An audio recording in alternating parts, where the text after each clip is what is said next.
music coming in the air. Hear the screams from everywhere. I'm addicted to the thrill. Good afternoon, MHS. I'm Karen O'Leary. And I'm Ryan Hudgen. And this is your Woolie News. Next Thursday, the Millbury GSA will be hosting a candlelight vigil for Leela Alcorn in the auditorium. Leela Alcorn was a transgender girl who took her life on December 28, 2014. The vigil will be to commemorate Leela and anyone else who didn't make it through 2014. The vigil will be from 6 p.m. to 7 p.m. Water and electric candles will be provided, and we'll be making donations to the Massachusetts Transgender Coalition to help the trans civil rights movement. Any donation you can make would be appreciated. Also, there will be a short meeting at the end of the day today for all those students who are going on the London, Ireland trip. That's all we have for announcements today, so we're going to throw it over to Matt and Colin real quick for a sports update. Alright, thanks Karen and Ryan. I'm Colin. And I'm Matthew. And this is our sports report. We're going to start off with girls indoor track. Matt, what do you got for us? The track team, Jenny Kwan had the fastest time in her race yesterday, both in the 55-meter and the 300-meter dash. And in the 600, Marissa Moquin finished with the fastest time in that race, and Anna Army and Olivia Clare finished 3rd and 4th. Also, Angie DiDomenica had the fastest overall time for her competition in the mile run. She finished 20 seconds faster than second place. Congratulations to the girls. Alright, for boys indoor track, they went 2-0 at the meet, beating both Southbridge and David Prouty. Good job to the whole team. Rhett Champagne and Enzo Krogan both ran sub 44-second 300-meter dashes, so good job to them. And Ian Gagne, Vinny DiDomenica, and Jake Porter took 3 of the top 4 spots in Heat 2 of the 600-meter run. Good job to the whole team. And for basketball, the girls team continues to roll along. They're now 11-2 on the season. Last night, coming off a 38-12 win against Southbridge, where all players scored in the game. Their record is now 9-0 against Swickle teams, which is pretty impressive, and the Lady Woolies are scoring an average of just under 50 points per game and only letting up 33 points per game. They're outscoring opponents on an average of 16 points per game, and the girls continue to improve on offense and defense. The senior center, Brooke Nato, continues to be locked down in the paint, while the young talented shooters continue to contribute for the team. Oh yeah, and for the boys team, better late than never, huh, Colin? Yep, about time. The boys team finally won on the road yesterday against Narragansett. What happened in the game? Senior forward Tyler Smith had a great game, scoring 22 points.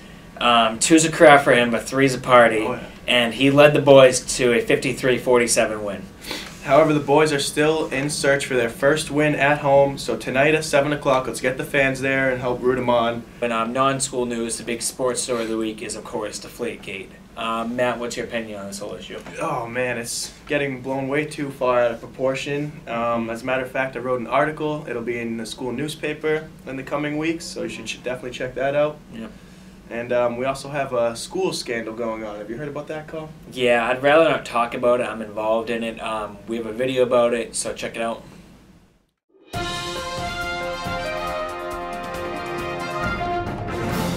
Breaking news.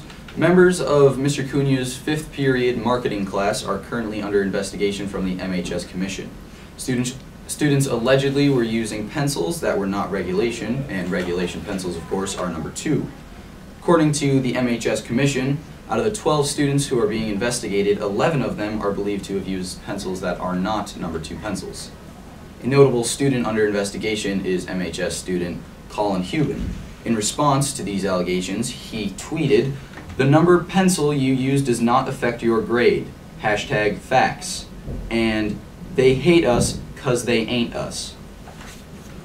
Colin and other students have been reprimanded in the past for not completely filling in the bubble on Scantron sheets, as well as not writing the MLA heading in the correct way. We caught up with Colin earlier today. Here's what he had to say. Honestly, I've heard it all at this point. These allegations are false. It doesn't matter what pencil you use. Number 2 pencil, number 3 pencil, what's the difference? I still got an A on the midterm. I don't think that matters. I don't agree with this. Colin's teacher, Mr. Cunha, has responded by saying, "Colin's use of Ticonderoga number 4 pencils has made staff here at Millbury very angry, distraught, and disappointed. The MHS Commission will act swiftly to ensure that justice is served."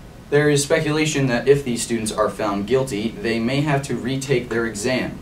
Students, however, state that it wouldn't matter since they all got A's on the exam.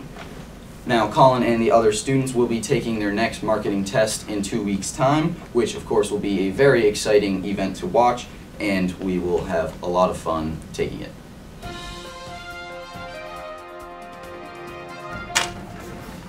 Alright, thanks Matt, thanks Colin.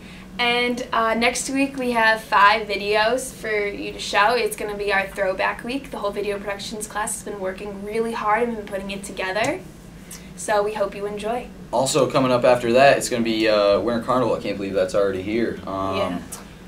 Today is the last day that you can buy shirts. They're sold during lunch in between cafeterias, $10 each, so make sure you get your shirt today. And 2 weeks from now is the Winter Carnival dance, Mm-hmm. so make sure you're there. And also, if anyone wants to know the dress-up days for Winter Carnival week, they are posted in between the cafeterias on the Student Council bulletin board, and we will be announcing all the rules for all the days next week. So be sure to tune in next week. It's going to be a really great week, and we hope you have a great day. I'm ready. It's a dangerous love affair. Can't be scared when it goes down.